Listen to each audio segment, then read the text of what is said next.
11월 시장 분위기가 심상치 않았죠. 계좌가 파랗게 질리고 뉴스에선 하락장이다, 폭락이다, 무서운 말들만 쏟아졌습니다. 오늘 영상은 제가 실제로 하락장 전, 중, 후에 어떻게 행동했는지 저만의 비밀 노트를 펼쳐보려고 합니다. 이번에 제대로 대응하지 못했어도 하락장은 또 찾아오니까 기억하고 메모하셨다가 하락장 초입에 다시 열어보는 게 좋겠죠. 바로 시작하겠습니다. 하락장 전에 할 일입니다. 액티브 계좌와 패시브 계좌를 나누기입니다. 초보 투자자분들은 한 번쯤 겪는 고민이 있습니다. 주변에서 다들 돈 번다는 이야기가 들리면 나도 뒤처지기 싫어서 벼락거지가 되기 싫어서 주식 계좌를 만들고 무슨 ETF인지 잘 몰라도 일단 사보게 됩니다. 처음엔 수익률이 1%, 3%씩 오르니 기분도 좋아지고 나도 드디어 부자가 되는 건가 싶은 상상을 합니다. 그런데 언제부턴가 계좌가 이상합니다. 모든 종목이 팔았습니다. 마이너스 10%, 심지어 마이너스 20%까지 떨어지는 순간 머릿속이 하얘집니다. 그래서 이렇게 댓글을 남깁니다. 내 계좌가 마이너스 20%인데 어떡하죠? 손절해야 할까요? 밤에 누워도 파란 숫자만 생각나고 자꾸 5분마다 앱을 열어보게 됩니다. 다음날 회사에서도 집중이 잘 되지 않죠. 하지만 여기서 한 발 떨어져서 스스로에게 이렇게 물어보면 좋습니다. 계좌 하나가 크게 빠졌을 때 전체 자산은 얼마나 흔들리는가? 예를 들어 금융자산이 5억이고 그중 1억을 단타나 단기 매매 계좌로 운영한다고 해보겠습니다. 마이너스 12%가 떨어졌다면 줄어든 금액은 1200만 원입니다. 전체 자산 5억 기준으로는 마이너스 2.4% 수준입니다. 단일 계좌만 보면 엄청 크게 느껴지지만 전체 포트폴리오로 보면 생각보다 작은 흔들림입니다. 이 관점은 부동산과도 연결됩니다. 부동산 5억 플러스 금융자산 1억을 함께 생각하면 특정 주식 계좌의 변동은 더 작게 보입니다. 전체로 보면 마음의 숨통이 조금 트입니다. 월급을 받을 때 통장을 여러 개로 만드는 이유를 떠올려 보십시오. 생활비 통장, 비상금 통장, 용돈 통장처럼 말이죠. 주식도 마찬가지입니다. 인간은 관성의 존재라서 한 번 단타를 시작하면 계속 손이 나갑니다. 마이너스 10%, 마이너스 20%가 오면 분할 매수해야지 라고 말하면서도 실제로 하락장이 시작되면 마이너스 3%, 마이너스 4%만 빠져도 참지 못하고 관성적으로 매수 버튼을 누르는 경우가 많습니다. 그래서 계좌 분리가 필요합니다. 계좌를 나누면 내가 멈춰야 할 때를 강제로 만들어줍니다. 투자의 핵심은 전체를 보는 시야입니다. 2천만 원 계좌에서 100% 수익을 내도 2천만 원입니다. 100%의 수익을 내면 5천만 원입니다. 자산을 키우는 힘은 덩어리 전체의 수익률에서 나옵니다. 그래서 저는 패시브 계좌, 액티브 계좌, 단타 계좌로 나누어서 운용합니다. 이렇게 쓰임별로 구분하면 흔들림이 훨씬 줄어듭니다. 11월 나스닥은 전고점 대비 마이너스 10% 정도로 조정장이라고 할 수 있습니다. 내 전체 포트폴리오가 우직하게 우상향하고 있는지 그 시야를 잊지 않는 게 중요합니다. 단일 계좌의 출렁임에 너무 놀라지 마십시오. 여러 이슈가 시장을 흔들겠지만 여러 계좌로 나눠둔 포트폴리오는 훨씬 안정적입니다. 총알의 폼질을 점검해야 할 때입니다. 먼저 하락장 전조가 보일 때 이때 가장 중요한 건 현금 확보입니다. 그런데 현금만 들고 있다고 능사가 아닙니다. 저는 현금성 자산을 세 가지 등급, 즉 티어로 나눕니다. 첫 번째, 1군 현금. 이건 진짜 현금입니다. CMA나 파킹 통장에 넣어두고 언제든 쓸 수 있는 진짜 총알이죠. 두 번째, 2군 현금. 미국 단기 채권인 스고브 ETF에 넣고 월마다 분배금을 받다가 하락장에서 다들 우수수 떨어질 때 이걸 팔아서 떨어진 주식을 매수할 수 있습니다. 세 번째, 최후의 보루 3군, 바로 레버리지 현금입니다. 마이너스 통장 같은 거죠. 주의하실 점은 고금리 상황에선 이것조차 독이 될 수 있습니다. 그래서 저는 이 3군은 지구가 망할 것 같을 때만 씁니다. 하지만 내 뒤에 든든한 지원군이 대기하고 있다는 사실만으로 여러분의 멘탈은 강철이 됩니다. 1군 현금, 2군 현금, 3군 현금으로 나눠서 들어간다면 보다 준비된 자금으로 심리적 안정감을 느끼고 더 떨어지기를 기다리는 아이러니한 감정도 느끼실 겁니다. 이렇게 이미지로 보시면 바로 이해하실 수 있을 겁니다. 하락장이 깊어질수록 투입 순서가 아래에서 위로 이어집니다. 티어 1은 1군 현금, 진짜 현금이죠. 두 번째는 2군 현금, 방어형 자산으로 스고브와 단기 채권을 의미했고요. 세 번째 3군 현금은 신용대출 혹은 마이너스 통장 등을 의미합니다. 그리고 투자자라면 꼭 체크해야 할 게 하나 더 있습니다. 바로 생존 비용입니다. 주식이 반토막 났는데 생활비가 모자라서 눈물을 머금고 팔아야 하는 상황은 상상만 해도 끔찍합니다. 이게 하락장에서 가장 우려되는 상황입니다. 주식은 내 생활에 문제가 없는 잉여 자금으로 해야 합니다. 아니면 하락장에서 정말 크게 손해볼 수 있습니다.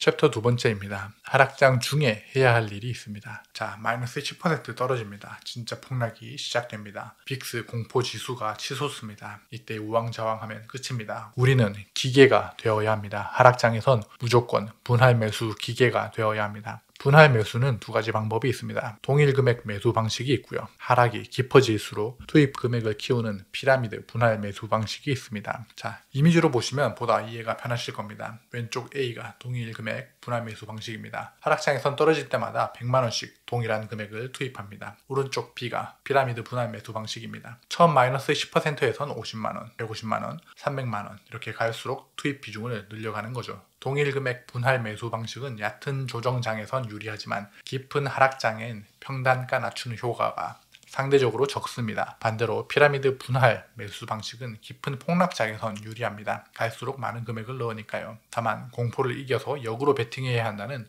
심리적 허들은 분명히 있습니다. 두 가지 매수 방식 중 4개 맞는 방법을 선택하시면 되고요. 반반 전략을 쓰셔도 됩니다. 마이너스 10%, 마이너스 15%까지 동일 비중으로 가다가 크게 하락할 것 같다면 피라미드 방식으로 전략을 바꾸는 것도 방법이고요. 조금 전에 말씀드렸던 액티브 계좌에서는 동일 비중 방식, 패시브 계좌에서는 피라미드 분할 매수 방식으로 대응을 하셔도 괜찮은 방법입니다. 하락폭도 각자의 성향에 맞게 나누면 됩니다. 마이너스 5%마다 진입하든지 마이너스 10%마다 진입하는 것도 각자 성향에 맞게 나누면 됩니다. 무엇보다 중요한 건 이것입니다. 하락장에서 가장 큰 적은 현금의 조기 소진입니다. 나스닥이 10% 빠졌을 때 내 돈을 다 써버리면 마이너스 20%가 왔을 땐 멘탈이 붕괴되어 바닥에서 손절하게 됩니다. 그렇기에 하락장 전에 내 현금 말씀드렸던 1군, 2군, 3군 혹은 덜 위험한 위험 자산 등도 예비군 등으로 나눠서 몇 분할로 들어갈 건지를 미리 설계해야 멘탈이 흔들리지 않고 투자를 지속할 수 있습니다. 여기서 많은 분들이 실수하는 게 있습니다. 꼭 아셔야 하는 건데요. 내 종목이 마이너스 20%니까 물타기 해야지. 이거 정말 위험합니다. 개별 종목이나 레버리지는 지수가 조금만 기침해도 독감에 걸려서 지하실을 파고 들어갑니다. 바닥인 줄 알았는데 지하실이 있다는 사실을 그때 깨닫게 됩니다. 하락의 기준은 무조건 시장 지수를 기준 삼아야 합니다. 개별 종목의 하락 퍼센트를 보지 말고 S&P 500이나 나스닥 100 지수가 고점 대비 마이너스 10%, 마이너스 20%의 기준으로 보십시오. 그때를 트리거 삼아 준비된 1군, 2군, 3군 등의 현금을 분할 매수로 투입하십시오. 하락장 중에는 또 해야 할 게 건강한 리밸런싱입니다. 조정장이나 하락장 시기는 아주 흥미로운 현상이 발생합니다. 상승장엔 다 예쁜 내 새끼 같던 종목들이 가뭄이 오니까 애물단지가 됩니다. 곡식인 줄 알았는데 쭉정이를 키우고 있었다는 사실을 하락장에선 깨닫게 됩니다. 실적은 없고 꿈만으로 이루어진 종목은 주가가 폭락하며 내 마음을 너무 힘들게 합니다. 믿고 있었다고 생각했지만 마이너스 30%, 마이너스 40% 갈수록 내 믿음이 허상이었음을 깨닫는 종목들이 있습니다. 그게 바로 쭉정이 잡초입니다. 하락장은 그런 잡초를 내 포트폴리오에서 솎아낼 수 있는 아주 고마운 시간입니다. 이때 과감하게 잡초를 뽑아 튼튼한 배당 성장주나 지수 ETF로 갈아타는 것이 내 계좌를 지키는 건강한 리밸런싱입니다. 다만 다른 사람의 포트폴리오와 비교하면 안 됩니다. 다른 사람에겐 곡식일 수 있어도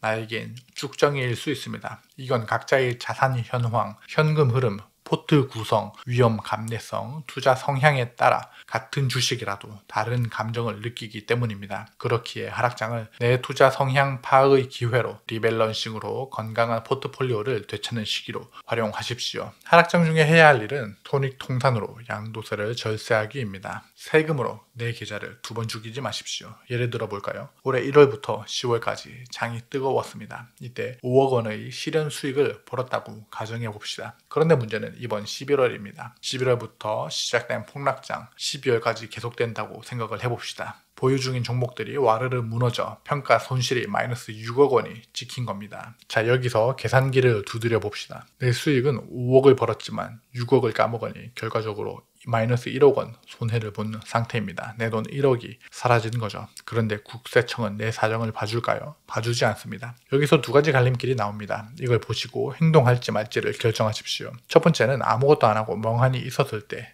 최악의 시나리오가 펼쳐집니다. 국세청은 여러분의 평가 손실 마이너스 6억 원은 거들떠보지 않습니다. 오로지 확정된 수익 5억 원만 봅니다. 실현 수익 5억 원, 기본 공제 150만 원, 과세 표준 4억 9,750만 원, 세금은 22%로 1억 945만 원입니다. 결과가 끔찍합니다. 나는 이미 시장에서 1억을 잃었는데 내년 5월에 세금으로 1억 1천만 원을 또 내야 합니다. 돈을 벌기는커녕 원금이 줄어들었는데 세금 폭탄까지 맞는다? 이건 투자 실패가 아니라 자산 붕괴입니다. 이 세금을 내려고 바닥난 주식을 또 팔아야 하니까요. 원금까지 깎아먹는다면 상승장에서의 양의 복리도 크게 줄어듭니다. 두 번째 방법입니다. 손실을 확정해서 손익 통산을 했을 때 최고의 방어가 됩니다. 눈물을 머금고 마이너스 6억 원 평가 손실이 난 종목들을 매도해서 손실을 확정 짓습니다. 최종 실현 손익 5억 원 마이너스 6억 원은 1억 원의 순손실입니다. 이익이 없으니 양도소득세는 0원이고요. 매도 버튼을 눌러 손실을 확정 짓는 순간 내야 할 세금 1억 945만 원이 0원으로 사라집니다.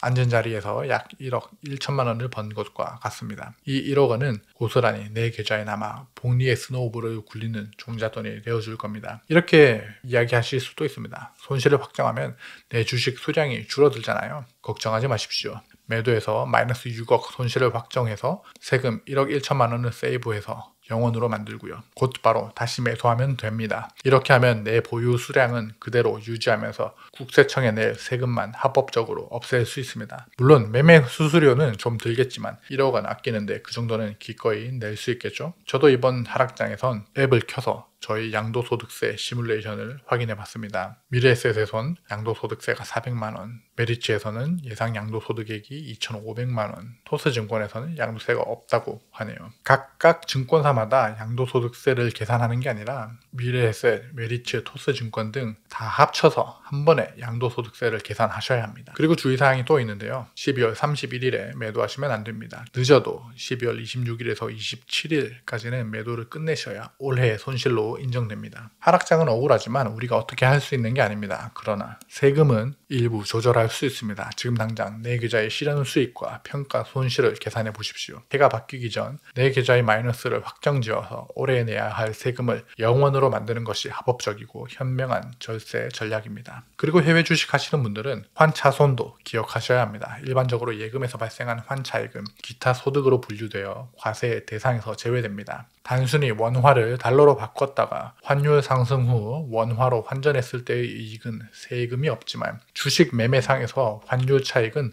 세금 계산에 포함됩니다. 소득세법상 해외 주식 거래에 수반된 환차익은 양도소득에 포함되어 과세됩니다. 왜냐하면 국세청에 원화로 계산되어 제출되기 때문입니다. 저도 이거는 처음 알았네요. 자, 그리고 하락장 중에 해야 할 가장 중요한 일이 있습니다. 바로 딴짓하기입니다. 당장 필요한 돈이 아니라 잉여 현금을 넣어뒀다면 생활에 지장 없을 거고요. 하락한 하루하루가 2배속, 3배속으로 빨리 가게 내 신경을 다른 곳에 집중하십시오. 헬스나 달리기를 하십시오. 밀어놨던 내 건강을 챙기시고 평소에 보고 싶었던 소설이나 에세이를 읽으면서 다른 감각을 깨워보십시오. 밀어놨던 컨텐츠 보기도 좋습니다. 저도 이번에 넷플릭스에서 간만에 기묘한 이야기를 다시 보면서 시간을 보냈습니다. 기묘한 이야기 마지막 시즌이 이제 나오다 보니 정주행하고 있거든요. 몰랐는데 기묘한 이야기 시즌2에 반지의 제왕의 프로도 옆에 따라다니는 샘이 나오더라고요. 두 번째 보니까 또 다른 재미가 있네요. 여튼 마이너스 30% 찍힌 계좌를 24시간 내내 들여다봐도 수익률이 1% 증가하지 않습니다. 뉴스나 카더라 통신을 찾아봐도 내 수익률이 0.1% 늘어나지도 않고요. 시간을 할애해서 마이너스율이 빨리 가게 만드십시오. 산책하고 붕어빵도 사 먹고 잠도 충분히 자십시오. 딴짓하기가 하장에선 정말 많이 도됩니다. 주식은 뭐다?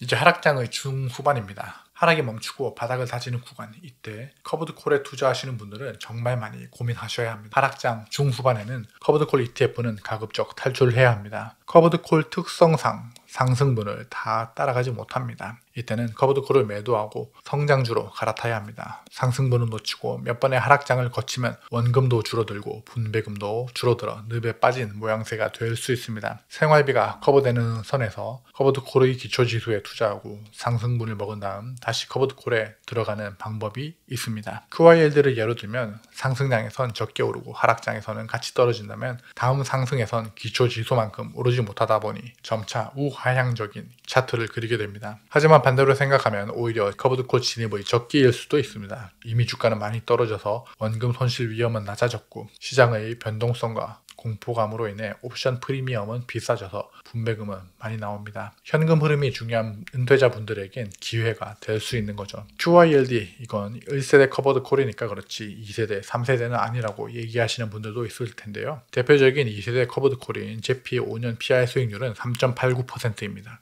5년 동안 제자리라면 5년 동안의 경제 성장과 실적들을 감안하면 마이너스 주가 성장입니다. 그리고 배당금도 실제로 늘어나지도 않고요. 인플레이션에 해지되지 못하는 구조로 지속되죠. 반면 제피큐나 GPQ, QDB와 같은 나스닥 기반 커버드 콜은 잘 버티고 있습니다. 다만 큰 하락장이 온다면 제가 조금 전에 말씀드린 방식처럼 일부 조정해주는 방법도 필요할 수도 있으니 기억하고 계시면 분명 도움되실 겁니다. 그리고 하나 더, 하락장은 증여의 골든타임입니다. 자산 가치가 쌀 때 자녀에게 주식을 넘기면 세금은 줄이고 수량은 늘릴 수 있습니다. 이것 또한 놓치지 말아야 할, 하락장에서 해야 할 중요한 행동입니다. 예를 들어 미성년 자녀에게 주식을 2천만 원 가량 증여하고 싶은데 상승장에서 증여하면 100개를 증여할 수 있다고 가정해 봅시다. 그런데 하락장이 와서 마이너스 20% 가까이 떨어졌다면요. 증여할 때 수량을 120개를 증여할 수 있습니다. 부는 금액이 아니라 지분입니다. 부나 QQQ의 개수를 더 많이 증여할 수 있는 좋은 기회입니다. 2천만 원 증여는 얼마 안 된다고요? 미성년 자녀에겐 2천만 원이지만 성년 자녀에겐 5천만 원, 배우자에겐 6억까지 무상 증여가 가능합니다. 그러면 하락장에서 얼마나 많은 주식 지분을 증여할 수 있을까요? 하락장을 오히려 좋은 기회로 삼아야 합니다. 제가 말씀드린 하락장 대응 시나리오를 하나의 표로 정리하면 이런 플로우 차트가 됩니다. 이 한 장을 프린트해서 잘 보이는 곳에 놔두십시오. 여러분의 포트폴리오와 수익률을 관리하는 데 도움이 되실 겁니다. 하락장 대응 시나리오를 더 구체적으로 알고 싶다면 아래 고정 댓글에서 네이버 카페로 들어오십시오. 더 자세하게 체크리스트를 공유해 드리겠습니다. 마지막으로 시장이 회복되면 어떻게 해야 할까요? 우리는 다시 냉정해져야 합니다. 늘어난 주식 비중은 줄이고 다시 현금을 채우는 리밸런싱을 통해 다음 다가올 겨울을 준비해야 합니다. 전시 상황이 끝나고 평시 상황이 되면 그에 맞게 내 포트폴리오를 제자리로 돌려놓아야 합니다. 대출을 받았다면 빠르게 상환하시고요. 지금의 하락장 끝이 끝난 게 아니라 W형 조정장이 될 수도 있고요. 예민한 미스터 마켓이 한 번 더 다른 이슈로 하락장으로 들어갈 수도 있습니다. 그리고 오답노트를 꼭 쓰십시오. 이번 하락장에서 내가 왜 쫄았는지, 현금이 어떻게 부족했는지, 어떤 종목이 잡초였는지 이런 복귀 과정이 여러분의 투자 레벨을 한 단계 올려줄 겁니다. 하락장은 무서운 게 아닙니다. 하락장은 박앤 세일의 기회일 수 있습니다. 무서운 건 준비되지 않은 내가 무서운 겁니다. 이번 11월 하락장 어떻게 극복했나요? 여러분의 경험을 댓글로 들려주십시오. 언제나 그렇듯 여러분의 인생 우상향을 진심으로 응원합니다. 감사합니다. 환상감자였습니다.